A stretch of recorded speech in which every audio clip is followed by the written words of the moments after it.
Hello guys, welcome সকলকে আমার wrestling YouTube channel wrestling and comedy skit with অনির্বাণে। আজকে আমি নতুন ভিডিও নিয়ে চলে এসেছি, এই সপ্তাহের স্ম্যাকডাউনের রিভিউ ভিডিও। হ্যাঁ, অর্থাৎ আজকের একদম টাটকা স্ম্যাকডাউনের টাটকা রিভিউ। তো শুরু করা যাক। তো এই সপ্তাহে স্ম্যাকডাউন আমি বলবো যে আমার বেশ বেটার লেগেছে। লাইক অ্যাভারেজ বলবো না, বাট খুব ভালো বলবো না, বাট বেটার লেগেছে। মানে বেশ, মানে বুঝতে পারছেন যে মোটামুটি বা খুব ভালোর মাঝখানে যেটা থাকে, লাইক ভালো। তো কারণ এই সপ্তাহের স্ম্যাকডাউনে সেগমেন্ট সেরকম ছিল না, বাট ম্যাচেস বেশি ছিল। বাট ম্যাচগুলো খারাপও ছিল না, ঠিক আছে, ম্যাচগুলো বেশ ভালো ছিল, সব কটা ম্যাচই বেশ ভালো হয়েছে। তো সেদিক দিয়ে দেখতে গেলে তো স্ম্যাকডাউন ভালোই হয়েছে। বাট আমি সেগমেন্ট বেশি প্রেফার করি ম্যাচের থেকে, প্রোমো বেশি প্রেফার করি। যাই হোক, তো শো শুরু হয় র্যান্ডি ওরটনকে দিয়ে। র্যান্ডি ওরটন বলে যে ফ্যানেদেরকে ধন্যবাদ জানায় র্যান্ডি ওরটন, ফ্যানেরা এখন ওর থিম সং গায় সেই জন্য। তো র্যান্ডি ওরটন বলে যে আমি রতে ছিলাম, বাট আমি স্ম্যাকডাউন খুব মিস করেছি। By the way, Cody Rhodes blood line রোমানের সাথে ট্যাগ টিম করছে, যে রোমান আমাকে, কোডিকে, সবাইকে ভুগিয়েছে। তো আমি কোডির কাছ থেকে এক্সপ্লেনেশন চাই।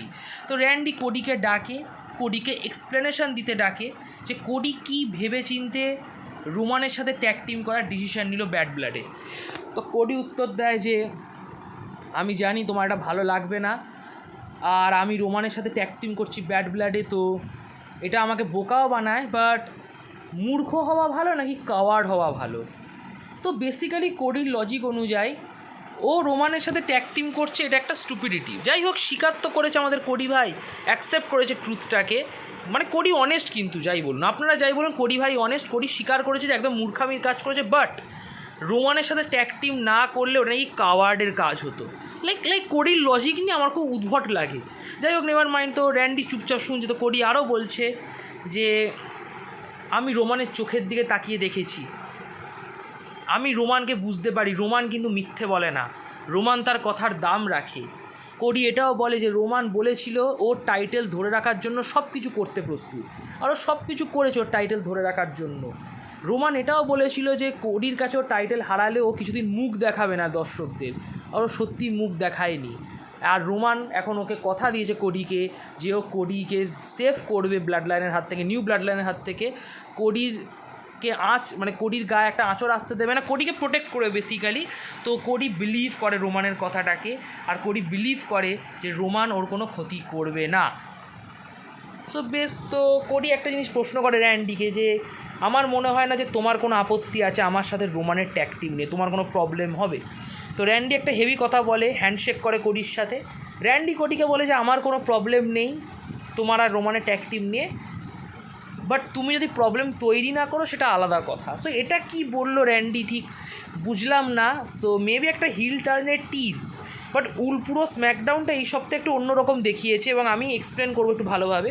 বাট যাই হোক, তারপর কেভিন ওভেন্স আছে, এবং কেভিন ওভেন্স কিছু বলতে যাবে এই কোডি রোমানের ট্যাগ টিম নিয়ে। সঙ্গে সঙ্গে নিউ ব্লাড লাইন ইন্টারাপ্ট করে বসে কেভিন আর র্যান্ডিকে। তো নিউ ব্লাড লাইন তো লিটারালি সোলোই কথা বলে, বাকিটা তো সব তিনজন দাঁড়িয়ে থাকে, টামা টঙ্গা টাইটেল ধরে দাঁড়িয়ে থাকে, আর জ্যাকব ফাতু শুধু নমস্কার করে, কথা সোলোই বলে। তো সোলো লিটারালি বলে দিয়েছে কেভিনকে যে তোমাদেরকে একটা জিনিস অ্যাকনলেজ করা দরকার, যে কোডি বুঝে গেছে যে তোমাদের দুজন ডাফারের সাথে থাকলে, গাধার সাথে থাকলে ও কখনো আমাদের হারাতে পারবে না ব্লাড লাইনকে। সেই জন্য রোমানের সাহায্য নিচ্ছে ব্যাড ব্লাডে, যাতে ও নিউ ব্লাড লাইনকে হারাতে পারে। কারণ রোমান অ্যাটলিস্ট কেভিন আর র্যান্ডির থেকে তো বেটার। সো বেসিক্যালি সোলো কেভিনের মনে বিষ ঢুকিয়ে দিয়েছে, বিষ ঢোকাচ্ছে যে কোডি র্যান্ডি আর কেভিনকে আর বিলিভ করে না। কোডি মনে করে যে র্যান্ডি আর কেভিন খুব উইক, তো কোডির রোমানের সাহায্যের দরকার ব্লাড লাইনকে ধ্বংস করার জন্য। তো কেভিন তো তেতে ওঠে, কেভিন বলে যে সোলো, সবাই একটা জিনিস অ্যাকনলেজ অবশ্যই করে যে তুমি তোমার মুখ খুলো না, কারণ তুমি যেটা বলো তার কোনো সেন্স থাকে না। তো তারপর কেভিন বলে দেয় ঠিক আছে, একটা ট্যাগ টিম ম্যাচ হোক, জ্যাকব ফাতু সোলো ভার্সেস র্যান্ডি আর কেভিন। তখন কোডি অ্যাকচুয়ালি বলে কেন ট্যাগ টিম ম্যাচ হবে, কেন 6 ম্যান ট্যাগ? আর আমি তখনই ভাবছিলাম যে আবার একটা 6 ম্যান ট্যাগ ম্যাচ হবে স্ম্যাকডাউনে। But thank God Kevin Owens, আমাদের বস লর্ড কেভিন ওভেন্স বাঁচিয়ে দিল 6 ম্যান ট্যাগের হাত থেকে। কেভিন ওভেন্স কোডিকে বলে ওয়েল কোডি, তোমার পার্টনার আছে, ব্যাড ব্লাডে তুমি ফেস করবে, তুমি ব্যাড ব্লাড নিয়ে ভাবো, আর আমি র্যান্ডি আজকে সোলো আর জ্যাকবকে দেখছি স্ম্যাকডাউনে। তো ম্যাচ অফিসিয়াল হয়, ব্যাক স্টেজে আমরা দেখি কোডি রোডস কেভিনের কাছে গিয়ে কেভিনকে বলে যে আমার কিছু বলার আছে তোমাকে। তো কেভিন বলছে অবশ্যই বলার আছে, বাট এখন সেই সময়টা নয়, এখন আমাদের মেইন ইভেন্টের জন্য ফোকাস হতে হবে। তো কোডি আরও কথা বলার চেষ্টা করে, বাট কেভিন বলে ভাই তুই তোর রোমানের ট্যাগ টিম নিয়ে ভাব, ব্যাড ব্লাডে তুই ব্যাড ব্লাড নিয়ে প্রিপেয়ার হ, আমাকে আর র্যান্ডিকে খেলতে দে আজকে স্ম্যাকডাউনে মেইন ইভেন্টে, আর তুই ইন্টারফিয়ার করতে আসবি না। তো তারপর র্যান্ডি বলে কোডিকে যে দেখো কেভিন রেগে আছে তাই এসব বলছে, বাট 4-on-2 ডিসঅ্যাডভান্টেজ তো হলে কাউকে না কাউকে হেল্প করতে হবে, তো কোডি তুই চলে আসবি। তো র্যান্ডি কোডিকে বলে, কেভিন জানে না সেটা, মানে কেভিন চলে যাওয়ার পর র্যান্ডি কোডিকে বলে যে কোডি শোন, কেভিনের জানার দরকার নেই, তো যখন ডিসঅ্যাডভান্টেজ হবে নাম্বার গেম হবে তুই আমাদের হেল্প করতে আসবি অবশ্যই স্ম্যাকডাউনের লাস্টে, তুই পেছনে থাকবি। তারপর আমরা একটা নায়া টিফানির একটা সেগমেন্ট দেখি, যেখানে নায়া লিটারেলি টিফানির গলা টিপে ধরেছে আর টিফানিকে বলছে যে যদি আমার টাইটেলের কিছু হয় না, আমি তোকে ছেড়ে কথা কইব না, তোর জন্য আমি গত সপ্তাহে পিন খেয়েছি। ভাই নায়া, তুই নিজে পিন খেয়েছিস, এতে টিফানির কি দোষ? যাই হোক, নায়া তো টিফানিকেই দোষ দিয়ে দেয়, আর নায়া তারপর আবার হাসতে হাসতে বলে আমরা আবার ফ্রেন্ড হয়ে গেছি। তো টিফানির মুখটা একটু অন্যরকম দেখলাম, সো টিফানি হয়তো ভাবছে money in the bank cash in করার কথা। আর বাই দ্য ওয়ে, নায়া তো গাধা কেন? লাইক টিফানির কাছে money in the bank briefcase আছে, তুই ওর সাথে ভালোভাবে ট্রিট কর, তুই যদি এরকম গলা টিপে ধরিস দেন তো তোর ওপরই ক্যাশ ইন করবে টিফি। যাই হোক, দেন জেড কার্গিল আর বিয়াঙ্কা বেলিয়ার বলে তারা ব্যাড ব্লাডের হোস্ট। Like why? বিয়াঙ্কার জেড কী করবে হোস্ট হয়ে? এতে মিসকে হোস্ট করে দিক না, এনজয় আসে। লাইক বিয়াঙ্কার জেড, কাম অন। দেন আমরা বেইলি ভার্সেস নিওমি ম্যাচ দেখি, যে জিতবে সে নায়াকে ফেস করবে ব্যাড ব্লাডে নায়ার টাইটেলের জন্য। আর আমার কিন্তু ম্যাচটা খুবই ভালো লেগেছে, ম্যাচটা দারুণ লেগেছে। আর এই প্রথমবার আমার বেলির একটা ম্যাচ ভালো লাগলো, বাট অ্যান্ড থ্যাঙ্কস টু নিওমি, কারণ নিওমি খুবই ট্যালেন্টেড প্লেয়ার আর দুজনের কেমিস্ট্রিও ভালো। তো ম্যাচটা বেলি জিতে যায়, বেলি নিওমিকে একটা বেলি টু বেলি দেয়, অ্যান্ড দেন বেলি টপ রোপ থেকে একটা এলবো ড্রপ দেয় নিওমিকে, 1-2-3 করে দেয়, বেলি ম্যাচটা জিতে যায়। বেলি নায়া জ্যাক্সকে ফেস করবে নায়া জ্যাক্সের টাইটেলের জন্য ব্যাড ব্লাডে। তো নিয়মি তো একটু হতাশ ছিল, নিয়মিকে হতাশ দেখাও যায়, বাট নিয়মি ব্যাক স্টেজে বেলির সাথে হাক করে সমস্ত মানে যে বৎসা বাওয়াল হওয়ার চান্স ছিল সেগুলো মুছে দেয়। আর নিয়মি বেলিকে কংগ্রাচুলেশন জানায়, বলে যে তুই ডিথ্রোন করিস নায়াকে। তারপর নিয়মি টিফানির সাথে বাওয়াল নিয়ে নেয়, আর টিফানিকে বলে পরের সপ্তাহে স্ম্যাকডাউনে টিফানি ভার্সেস নিয়মি হোক, আমি আর কি বলবো। তারপর আমরা দেখি আন্দ্রাদে আর এলে নাইটের একটা সেগমেন্ট ব্যাক স্টেজে। বেসিক্যালি আন্দ্রাদে এলেকে বলছে যে তুমি আমাকে হারিয়ে তোমার ইউএস টাইটেল রিটেন করেছিলে গত সপ্তাহে, এবং সেটাতে আমি খুব খুশি হয়েছি, তোমার খেলা দেখে আমার খুব ভালো লেগেছে, তো তুমি আমার রেসপেক্ট অর্জন করেছিলে এলে নাইট। বাট আমি যখন হ্যান্ডশেক করতে গেছিলাম তোমার এলে নাইট, তখন তুমি হ্যান্ডশেক করোনি, যেটা একটা ডিসরেসপেক্টের ভ্যালু। তুমি বোঝো হ্যান্ডশেক না করাটা কীরকম বাজে ব্যাপার একটা। তো এলে নাইট কিছু একটা বলতে যাবে, সঙ্গে সঙ্গে কারমেলো ভাই এলে নাইটকে অ্যাটাক করে দেয়, আর কারমেলো ভার্সেস আন্দ্রাদে পার্ট 6 ম্যাচটা হয়। আর এই ম্যাচটা তো দারুণ banger match, literally banger match. Carmelo আর আন্দ্রাদে যা করে যাচ্ছে না, লিটারেলি ব্যাঙ্গার। বাট ম্যাচের শেষের দিকে এলে নাইট আসে, কারণ এলে নাইটের বদলা নেওয়ার কথা কারমেলোর এগেনস্টে, কারণ কারমেলো কেলিয়ে দিয়েছে এলেকে।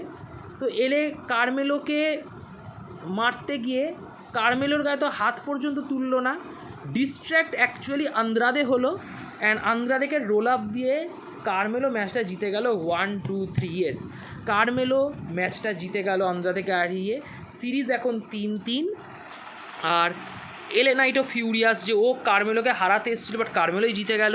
দেন এলে নাইট আন্দ্রাদের সাথে হ্যান্ডশেক করতে যায়, তো আন্দ্রাদে মনে মনে ভাবছে বোকাচোদা, গত সপ্তাহে তুমি আমার হ্যান্ডশেক অ্যাকসেপ্ট করলে না, আর এখন আমাকে হারিয়ে আমার হ্যান্ডশেক করবে।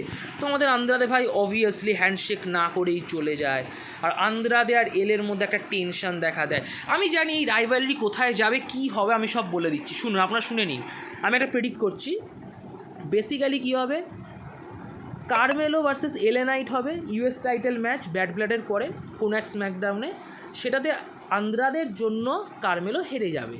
দেন আন্দ্রাদে আর কারমেলোর একটা 7th ম্যাচ হবে, যেটা এলে নাইটের জন্য নো কন্টেস্ট হয়ে যাবে, আর 3-3 সিরিজ ড্র হয়ে যাবে। তো এখন যেহেতু 3-3 সিরিজ ড্র হবে এলে নাইটের জন্য আন্দ্রাদে আর কারমেলোর মধ্যে, তো তখন আবার আন্দ্রাদে আর কারমেলো আর এলের মধ্যে একটা ট্রিপল থ্রেট ম্যাচ হবে ইউএস টাইটেল নিয়ে, যেটাতে এলে টাইটেল রিটেন করে নেবে আর আন্দ্রাদে আর কারমেলো মেবি ট্যাগ টিম হয়ে যাবে বারের মতন। তো আমার তো এরকমই মনে হচ্ছে ট্রিপল এইচ এরকমই কিছু করবে। আবার যাই হোক, আমি এটা প্রেডিক্ট করলাম শুধু। দেন আমরা একটা ডাম্পস্টার ম্যাচ দেখি, Chelsea Green versus Michin versus Piper নিভেনের নর্মাল ম্যাচ দেখি। Michin versus Piper Niven, Chelsea Green একটা গার্বেজ ক্যান নিয়ে আসে। তো ম্যাচটা কেন করেছে আমি জানি না, খুবই পয়েন্টলেস ম্যাচ, আমার ভালো লাগেও নি একটু। তো ম্যাচটা আমাদের মিচিন জিতে যায়। মিচিন তার ফিনিশিং মুভ দেয় পাইপারকে অ্যান্ড দেন 1-2-3 করে দেয়। তো মিচিন ম্যাচটা জিতলো। এই নিয়ে মিচিন দুবার টানা পাইপারকে হারালো। এবার আমি একটা কথা বলি, মিচিন আর পাইপার নিভেনের ম্যাচ, মিচিন আর চেলসি গ্রিন, আমি খালি গুলিয়ে ফেলছি। মিচিন পাইপার নিভেন মোটাটা, তো মিচিন পাইপার নিভেনকে হারিয়ে দিল, টানা দুবার হারালো, ব্যাস ইটস ওভার। না, মিচিন আর চেলসি গ্রিনের পরের সপ্তাহে স্ম্যাকডাউনে একটা ডাম্পস্টার ম্যাচ হবে। ডাম্পস্টার ম্যাচের রুল হচ্ছে তোমাকে একটা মানে কী বলবো, আবর্জনা বাক্স হয়, সেই আবর্জনার বাক্সে ফেলে দিতে হবে অপোনেন্টকে। যে আগে পড়ে যাবে তাতে সে হেরে গেল, আর যে ফেললো সে জিতে গেল। এবার দেখো, মিচিনের সাথে নায়ার রাইভালরি শেষ, খুবই জঘন্য রাইভালরি, এবং ওটা থেকে আমি বুঝতে পারি যে মিচিনের মধ্যে কোনো ক্রেডিবিলিটিই নেই। তো মিচিনকে জিতিয়ে লাভ নেই, চেলসিকে জেতানো উচিত ডাম্পস্টার ম্যাচটায়, কারণ চেলসির জেতাটা দরকার, কারণ চেলসির মধ্যে অনেক ক্যারিশমা আছে, আরও বড়ো প্লেয়ার হতে পারে। বাট দেন আমি রিয়েলাইজ করছি চেলসির যে ক্যারেক্টারটা না, যে অ্যানোয়িং ক্যারেক্টার, তো সেই ক্যারেক্টার যদি ডাস্টবিনে পড়ে যায় তার একটা আলাদা মজা আছে, মানে চেলসি হারায় কিন্তু একটা আলাদা মজা আছে ডাম্পস্টার ম্যাচে। তো খুবই আনপ্রেডিক্টেবল ম্যাচ পরের সপ্তাহে SmackDown, like Chelsea versus machine. Interesting match, দেখা যাক কাকে জেতায়। আমার মনে হচ্ছে কেন জানি না মিচিন জিতবে, কারণ চেলসি ডাস্টবিনে আপনারা বুঝতেই পারছেন তারপর যে ঝামেলাগুলো করবে নিকলডিসের সাথে। যাই হোক, তো মেন ইভেন্টের কথায় আসি। মেন ইভেন্ট হয় tag team match, RKO versus Jacob and Solo. ম্যাচটাতে র্যান্ডি ওটন তো খুবই ডমিনেট করে, কেভিন ওয়েন্স মাঝখানে খুবই কেলানিও খায়। দেন কেভিন ওয়েন্স র্যান্ডিকে হট ট্যাগ দেয়, তো র্যান্ডি আবার খেলায়। দেন লাস্টে কেভিন ওয়েন্স তো জোশ পেয়ে জ্যাকব সোলো দুজনকেই খেলাতে থাকে। আর ঠিক এরম সিচুয়েশানে যখন সব কিছু ঠিকঠাক চলছে তখন টামা টঙ্গা আসে, এবং টামা টঙ্গাকে খেলাতে কোডি আসে, এবং কোডি এতটাই গাধা যে কোডি কী হলো, কোডিকে জ্যাকব ফাতু রেফারির দিকে ঠেলে দিল, রেফারি পড়ে গেল, তো রেফারি ডিস্ট্র্যাক্ট হয়ে গেল। কেভিন ওভেন্স তখন দুটো সুপার কিক খেয়ে নিল, এবং দুটো সুপার কিক খাওয়ার পর কেভিন ওভেন্সের পিনও হয়ে যায় সোলোর কাছে। ইয়েস, তো জ্যাকব ফাতু দুটো সুপার কিক দেয়, দেন সোলো পিন দিয়ে দেয় বেসিক্যালি আমাদের কেভিন ওভেন্সকে। তো কোডি ভাইয়ের জন্য, লিটারেলি কোডি ভাইয়ের জন্য আমাদের কেভিন ওভেন্স আবার পিন খায়। তো কেভিন ওভেন্স তো খুব রেগে যায় ম্যাচের পর, লাইক কেভিন ওভেন্স তো আরেকটু হলে কোডিকে কেলিয়েই দিত, আর কোডিও বেশ দেখাচ্ছে যে না আমিও ভয় পাই না বাড়া, তুই আমায় কেলাবি, তুই হোস্টটাকে, আমিও তোকে কেলিয়ে দেবো। আমি ভাবছি হোয়াট দ্য হেল, কোডি এটা কী দেখাচ্ছে ভাই। যাই হোক, তো কোডি আর কেভিন তো দুজন তো একে অপর দিকের মধ্যে তাকিয়ে আছে। তো র্যান্ডি আমাদের ভালো বন্ধু, সে দুই বন্ধুর মধ্যে মিল করিয়ে দিয়ে দুজনকে হাক করিয়ে দিয়েছে। র্যান্ডির জন্য কোডি আর কেভিনের মধ্যে শত্রুতা তৈরি হলো না, কোডি আর কেভিন দুজনকে হাক করলো, এবং হাক করার সাথে সাথে স্ম্যাকডাউন, এই সপ্তাহে স্ম্যাকডাউন শেষ হয়ে গেল থ্যাঙ্কস টু র্যান্ডি ওরটন। র্যান্ডি ওরটন না থাকলে তো আজকে স্ম্যাকডাউনে কোডি আর কেভিনের মধ্যে তো কেলাকেলি হয়ে যেত। বাট আমার কেন জানি না মনে হচ্ছে ডাব্লিউডাব্লিউ টিজ করছে কেভিনের heel turn, but actually Kevin heel হবে না, র্যান্ডি হবে। র্যান্ডি বুঝতে দিচ্ছে না অ্যাকচুয়ালি কোডিকে, র্যান্ডি মনে মনে রেগে আছে। র্যান্ডি ভাবছে তোকে আমি এমন সময় আর কেউ দেবো যে ফ্যানেরা পর্যন্ত শক হয়ে যাবে, কেভিনও শক হয়ে যাবে। তো যাই হোক, পরের সপ্তাহে স্ম্যাকডাউন তো বেশ ভালোই লাগছে আমার, মিচিনের সাথে চেলসির dumpster match, triple threat tag team title match, yes ladder match, normal match না, ল্যাডার ম্যাচ স্ম্যাকডাউনে পরের সপ্তাহে ট্যাগ টিম টাইটেল ম্যাচ। এবং এটাও আনপ্রেডিক্টেবল ম্যাচ, কারণ স্ট্রিট প্রফিটকে বাদ দাও, ডিআইওয়াইও জিততে পারে, ব্লাড লাইনও রিটেন করতে পারে। ডিআইওয়াই জিততে পারে কারণ আমি মনে করি যে ডিআইওয়াই খুব শর্ট একটা টাইটেল রেন পেয়েছে, তারা একটা ভালো টাইটেল রেন ডিজার্ভ করে। আর আমার মনে হয় না টামা টঙ্গালোয়া টাইটেল নিয়ে তেমন কিছু আহামরি কাজ করছে, তো ওদের টাইটেল কেড়ে নেওয়াও যেতে পারে।